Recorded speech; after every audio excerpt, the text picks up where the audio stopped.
नमस्कार, मैं इनके सिंह। दोस्तों बजट आया है।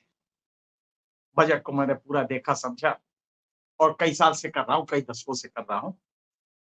आपने एक उस बाप को देखा होगा जिसके लाड़-प्यार से बेटा आवारा निकल गया।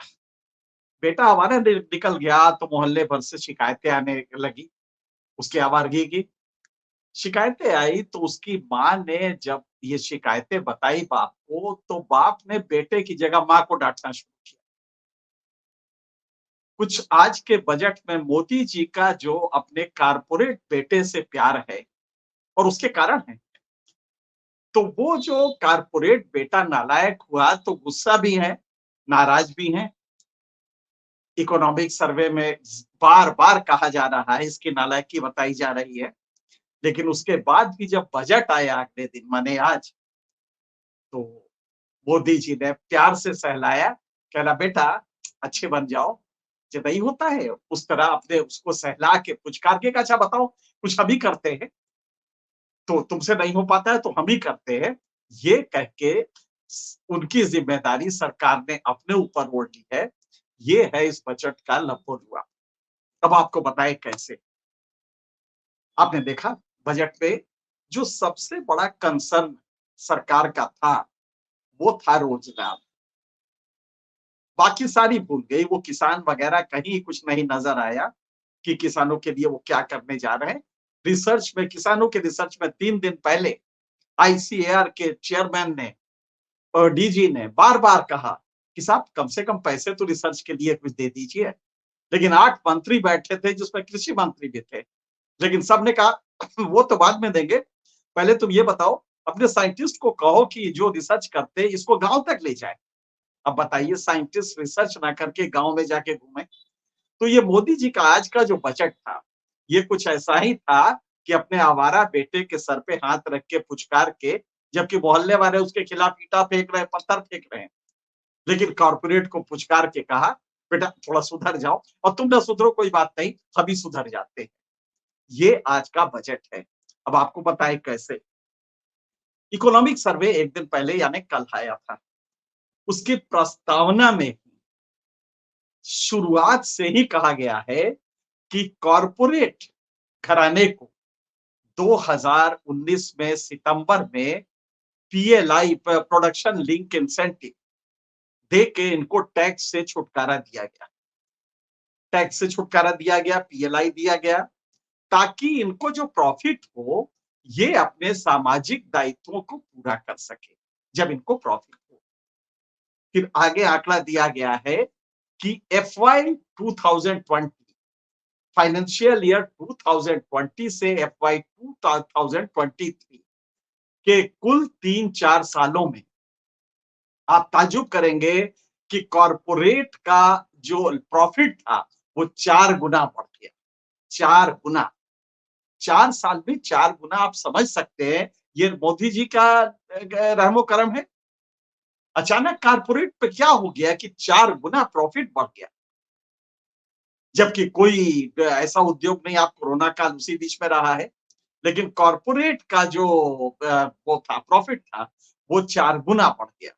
अब आगे क्या कहता है इकोनॉमिक सर्वे कि लेकिन नालायकी कॉर्पोरेट की ये रही कि उसने उस सोशल रिस्पॉन्सिबिलिटी का निर्वहन नहीं किया और जॉब्स देने की जगह जॉब्स में कटौती की, उनके जो वेतन होते थे उसमें कटौती की और जो इन्वेस्टमेंट जो ये पैसा इसका बढ़ा तो इसको कोशिश ये थी कि किसी तरह से तुम मशीन में लगाओ, इक्विपमेंट में लगाओ, इंटेलेक्चुअल प्रॉपर्टी में लगाओ। कॉर्पोरेट ने इसमें नहीं लगाया। लगाया कहां? ये बात सरकार का इकोनॉमिक सर्वे कह रहा है। लगाया कहां पैसा? ये पैसा लगाया गया रियल एस्टेट खरीदने में, बिल्डिंगें बनाने में, स्ट्रक्चर खड़ा करने में, ताकि उससे हमारी पूंजी और दिन दूनी रात चौगुनी बढ़े, जमीन खरीदने में, जायदाद खरीदने में। लेकिन वो जो लड़के वहां काम करते थे उनके स्किल डेवलपमेंट के लिए, इंटेलेक्चुअल प्रॉपर्टी के लिए इन्होंने सिर्फ 35% खर्चा किया, जबकि 105% खर्च किया अपने लाभ का मकान, दुकान और प्रॉपर्टी गेन करने में। ये है ये कॉर्पोरेट सेक्टर। तो उसी को बार-बार याद दिलाया इकोनॉमिक सर्वे ने कि भाई तुम्हारी हमने तुम्हें क्यों दिया था टैक्स में एग्जम्पशन, हमने क्यों पीएलआई इंट्रोड्यूस किया था? इसलिए कि वो जो पैसा उससे तुम कॉर्पोरेट हाउस में लड़कों को स्किल दो, नई नौकरियां दो, लेकिन तुमने जॉब्स वगैरह अपना कॉर्पोरेट का धंधा ही बंद करके तुम प्रॉफिट लेके उसके बाद रियल एस्टेट में चले गए। ये है ये कॉर्पोरेट सेक्टर, मोदी जी का दुलारा। अब आज बजट में क्या हुआ? दर्द तो बहुत था क्योंकि चुनाव हारे हैं, इसी बेरोजगारी की वजह से, इसी युवाओं की नाराजगी की वजह से, इसी महंगाई की वजह से। तो अब दहशत तो है ही है। तो किया क्या मोदी जी ने? मोदी जी का जो बजट आया उसमें कहा गया कि हाँ, कारपोरेट घराने जितने भी हैं और खास करके जितना भी ऑर्गेनाइज सेक्टर में है, हर नौकरी जो लगेगी उसमें हम कुछ खर्च करेंगे। जैसे कि आप 500 ऐसे कारपोरेट घराने हैं जो टॉप के कारपोरेट हाउसेस हैं, उनमें 1 करोड़ इंटर्नशिप दी जाएगी 5 साल में। मतलब हर साल 20 लाख इंटर्नशिप दी जाएगी उन 500 कॉर्पोरेट हाउसेस में। और उसका पैसा कितना होगा? उन लड़कों को जो नए-नए जॉब करेंगे, उनको 5,000 रुपए इंटर्नशिप राशि मिलेगी, जिसको इंटर्नशिप कहते हैं, और 6,000 मिलेगा उनको पहली बार ज्वाइन करने में, ताकि स्टेबलाइज अपने को करे।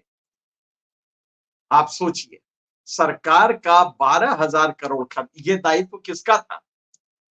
इंटर्नशिप देना, उनको पढ़ाना, उनको योग्य बनाना, उनको जॉब देना, ये तो कॉर्पोरेट का था। पर मोदी जी ने उनको नहीं छेड़ा। कहा ये तो हम देंगे, कोई बात नहीं, वो आप उनको रखिए।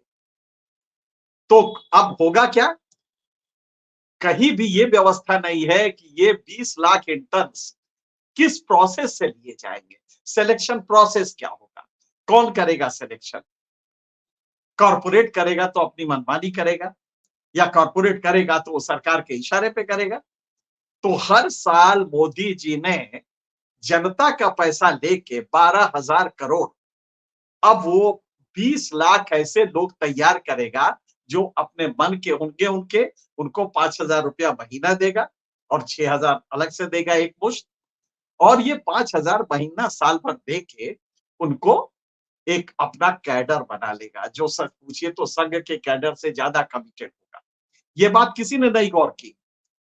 आमतौर पे जितना भी एनालिसिस आप देख रहे हैं, किसी ने नहीं बताया कि ये इंटर्नशिप तुम कैसे लोगे, उसका सिलेक्शन प्रोसेस क्या होगा, सरकार उसका पैसा देगी, अगर देगी तो कैसे देगी, किस रेट से देगी, अगर कॉर्पोरेट देगा तो सिलेक्शन क्राइटेरिया क्या होगा, वो कॉर्पोरेट तय करेगा। और कॉर्पोरेट किस तरह तय करेगा, जैसा मोदी जी कहेंगे वैसा तय करेगा। तो अब इसके पीछे पहला तो ये है। दूसरा कहा उन्होंने कि प्रोविडेंट फंड में अगर 1 लाख का है तो आपको हर हालत में हम 3,000 मतलब 3% सरकार देगी। मतलब देखिए, कारपोरेट आवारा हो गया है, कारपोरेट अपनी जिम्मेदारी छोड़ चुका है, लेकिन मोदी जी उसको सहला रहे, पुचकार रहे, कह रहे नहीं चिंता ना करो, हम देंगे। और उसके लिए उसका पीएफ जो होगा उसका एक शेयर देगा। पहली जो तनख्वाह होगी, किसी नया एम्प्लॉई अगर लगता है तो पहली तनख्वाह सरकार देगी, ताकि कारपोरेट को ना छेड़े कोई, हमारे बेटे को कोई ना छोड़े, पर हमारा हो गया है कोई बात नहीं, लाइन पे आ जाएगा, लेकिन कोई छेड़े नहीं उसको।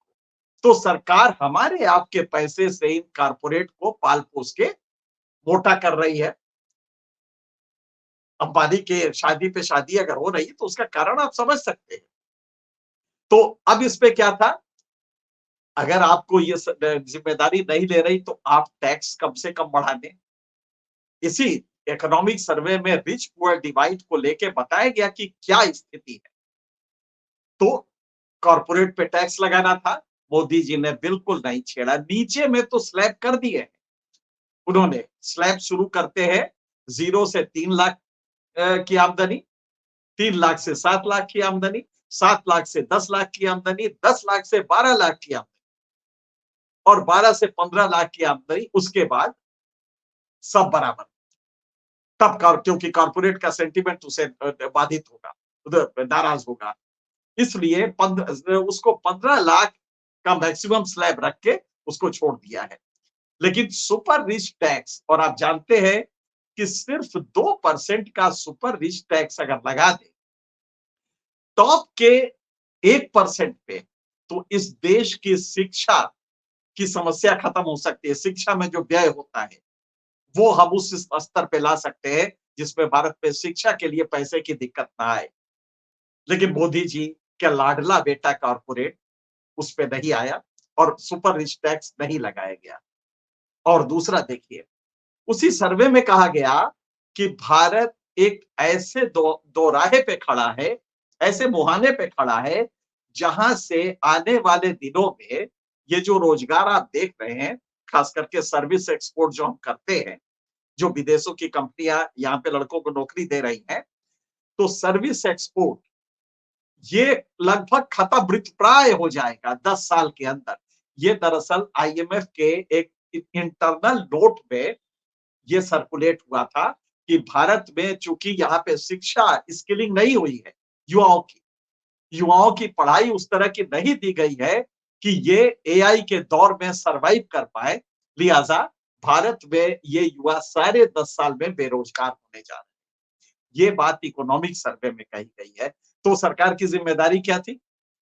सरकार सीधे कॉर्पोरेट का गला पकड़े, कहे कि कमाने के लिए हम हैं, तुम्हें कमवाते हम हैं, लेकिन ये हमारे युवा बेरोजगार जो पड़े हैं, इनको तुम रोजी नहीं दोगे, इनको स्किलिंग नहीं दोगे, इनके स्किलिंग में खर्च नहीं करोगे, सिर्फ कमाओगे और उसके बाद रियल एस्टेट बनाओगे और कोई अडानी अंबानी याट याट लेके घुमा करेगा नदियों में इटली के। तो इस पे जो गला पकड़ना था उसकी जगह मोदी ने उनको नहीं छेड़ा, ना टैक्स में छेड़ा, ना कोई कानून ऐसा बनाया कि उनको बाध्य करे कि इतने जॉब्स आपके अंदर होने चाहिए अगर आपका टर्नओवर इतना है और इस नेचर की इंडस्ट्री है, ये भी नहीं किया। बल्कि सरकार कह रही कि अच्छा हम ही खर्चा कर देते हैं। नतीजा ये हुआ कि आईएमएफ की रिपोर्ट में कहा गया है कि अगले 10 साल में भारत में ये युवा बेरोजगार हो जाएंगे, क्योंकि आपने स्किल की ट्रेनिंग उनको शिक्षा दी ही नहीं है। मोदी जी, आपने ये बस मिस कर दिया। एक अच्छा खासा बस जो आपको गंतव्य तक ले जाता है, मोदी जी आपने अपने जो पॉलिटिकल वो होती है शोबाजी, उसके तहत आपने एजुकेशन, खास करके टेक्निकल एजुकेशन पे आप ताज्जुब करेंगे कि टेक्निकल एजुकेशन पे आज हम सेमीकंडक्टर को लेके दो आईआईटीज आइडेंटिफाई की है। एक तो बेंगलोर इंस्टीट्यूट ऑफ साइंस है और दूसरा अहमदाबाद आईआईटी। वहां पे सेमीकंडक्टर का आज आप पढ़ाई शुरू करने जा रहे हैं। मोदी जी, आज की पढ़ाई, अव्वल तो आपके पास प्रोफेसर्स नहीं होंगे और आज की पढ़ाई होगी तो कई साल बाद वो निकलेगा, इंडस्ट्री वर्दी होगा, तब तक वो सेमीकंडक्टर का प्रोसेस कहां चला जाएगा। तो एक अच्छा खासा बस मिस कर दिया मोदी जी ने कि हमारे युवा अब अगले 10 सालों में, अगर आईएमएफ का ये की आशंका सही है, तो 10 साल में रोजगार छोड़ दीजिए, ये बेरोजगारी के कगार पे आएंगे, क्योंकि एआई को मैच नहीं कर सकते। उधर चीन पूरी तरह से ये एआई की तैयारी कर चुका है, आपके पास कोई साधन नहीं है। तो एक मौका था कि आप कॉर्पोरेट का गला पकड़ के कहें कि आप इन्वेस्ट कीजिए इंटेलेक्चुअल प्रॉपर्टी में, अगले 5 साल में हमारे युवाओं को कोई स्किल दीजिए, जो इंजीनियर्स ऑलरेडी हो चुके हैं उनको इंटर्नशिप दीजिए, जॉब दीजिए, जो भी करिए, लेकिन उनको स्किल दीजिए ताकि एआई के दौर में वो भी खड़े हो सके। लेकिन आज का जो बजट है उसमें मोदी जी ने ऐसा कुछ नहीं किया। किसानों को तो छेड़ा छोड़ ही दिया। किसानों के लिए कुछ भी ऐसा नहीं है जिसको कि हम कहें कि यार है, रोजगार उनकी चिंता थी। महंगाई का आप देख लीजिए, टॉप स्कीम 2018 में मोदी जी ने लॉन्च किया, कहा कि बस आप अब ये आलू, टमाटर और onion, TOP, tomato, onion, potato, कि अब ये टॉप स्कीम, मोदी जी तो इस तरह की स्कीमें खूब देते हैं ना, तो टॉप स्कीम हम ला रहे हैं और इसमें हम कोल्ड चेन बनाएंगे, मार्केट इंटरवेंशन करेंगे और इंटीग्रेट करेंगे देश भर के मार्केट को, ताकि टमाटर भी आपका खराब ना हो कोल्ड चेन की वजह से और उसका सही भाव मिले। आप जानते हैं क्या हुआ? 2018 से आज कौन सी सन है? 6 साल के अंदर जो कोल्ड स्टोरेज, जो आपकी जो स्टोरेज कैपेसिटी थी कोल्ड स्टोरेज की, वो 350 मिलियन टन से बढ़ के सिर्फ 391 मिलियन टन हुई है। 10% बढ़ा है। और इस बीच में आपने क्या किया कि टॉप जब फेल होने लगा तो एक नई स्कीम ला दी। अब टोटल हो गया उसका नाम और इसमें 23 आइटम्स आ गए। मोदी जी इस तरह की वो करने में तो बाहिर है, तानते जाओ। तो मोदी जी ने ताना और अब टोटल स्कीम है। हकीकत ये है कि हमारा जो अभी रिपोर्ट आई है, खास करके एक इंडस्ट्री सीआईआई की, सीआईआई के रिपोर्ट के हिसाब से 40% हमारी सब्जियां बर्बाद हो जाती है। तो हकीकत ये है कि ये सब्जियां बर्बाद हो गई, तो ये आपने किसानों की स्थिति देखी, उस पे कोई इस बजट में चर्चा नहीं है। और सिर्फ एक रोजगार पे है, वो भी है क्या कि अगर ये इंडस्ट्री, हाथ जोड़ के मोदी जी ने कहा कि अगर ये इंडस्ट्री वाले थोड़ा सा जॉब वॉब दे दे तो हम पैसा देंगे। ये कह के कुछ इंसेंटिव मोदी जी दे रहे हैं। अब इतने के बाद मोदी जी ने छोड़ दिया। अब यहाँ पे दर्द कहाँ है? मोदी जी की सरकार सिर्फ 2 ही उसके भरोसे रुकी हुई है। जो सत्ताधारी पार्टी है आंध्र प्रदेश की और बिहार की, मतलब नीतीश कुमार और टीडीपी, इन्हीं के भरोसे 16 उनके हैं, 12 इनके हैं। इसी 28 से मोदी की सरकार चल रही है। लिहाजा पूरे 1.5 घंटे के बजट भाषण में करीब 1.5 लाख शब्दों से ज्यादा का रहा होगा भाषण। उसमें एक जगह भी किसी और राज्य का नाम नहीं है। नाम किसका है? सिर्फ 2 राज्यों का, बिहार और आंध्र प्रदेश।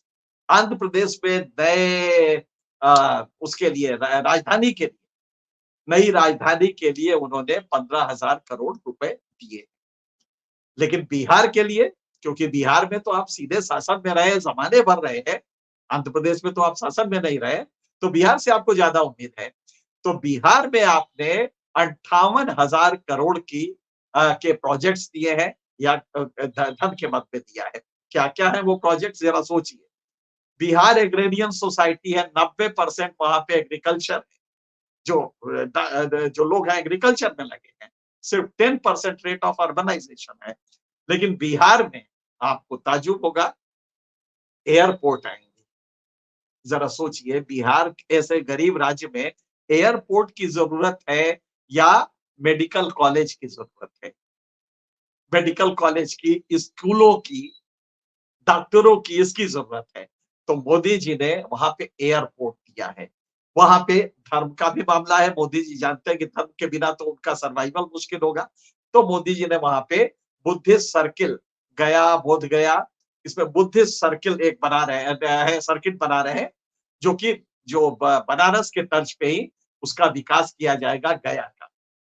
तो ये रिलीजियस हो गया। उसके अलावा एक उन्होंने सेंट्रल गवर्नमेंट का पावर प्रोजेक्ट ला रहे हैं। ये भी एक प्लस पॉइंट है कि पावर प्रोजेक्ट ला रहे हैं।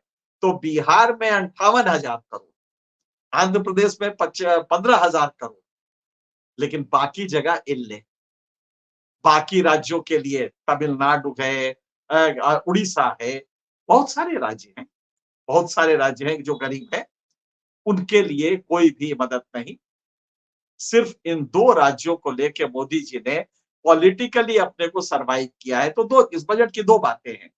रोजगार के लिए आवारा कॉरपोरेट को कोई लगाम नहीं लगाया, कोई टैक्स नहीं लगाया, बल्कि सरकारी खजाने से रोजगार के नाम पे कुछ पैसा युवाओं को दिया जाएगा। एक तो ये है, और दूसरा ये है कि अपने को बचाने के लिए, सरकार को बचाने के लिए बिहार और आंध्र प्रदेश के लिए बजट में स्पेशल प्रोविजन है। यही इस 2 के हैं। बाकी सारे लोगों ने मोदी जी को वोट दिया, नहीं दिया, कोई फर्क नहीं पड़ता है। किसान सबसे ज्यादा इसमें ठगा गया है। अगर एक कोई सामूहिक ग्रुप है, प्रोफेशनल ग्रुप है, कोई पेशेवर है, वो है खेती, खेती करने वाला। उसके लिए कोई ऐसा इंसेंटिव नहीं है जिसको कहा जाए कि मोदी जी ने एक थ्रस्ट दिया है एग्रीकल्चर सेक्टर को लेके या इंडस्ट्रीज को लेके। बिल्कुल उसके लिए कोई वो नहीं है, कोई कोशिश नहीं की है। सिर्फ ये है कि कारपोरेट फलता-फूलता रहे, आवारा भी हो गया तो क्या क्या हुआ? अपना लड़का है ना। मुझे लगता है कि इस बजट का लबोलू अब आप समझ गए होंगे। फिलहाल इतना ही, अन्य मुद्दे आते रहेंगे। मोदी जी हैं तो मुद्दे तो आएँगे ही और हम आपसे मुखातिब होते रहेंगे। तब तक के लिए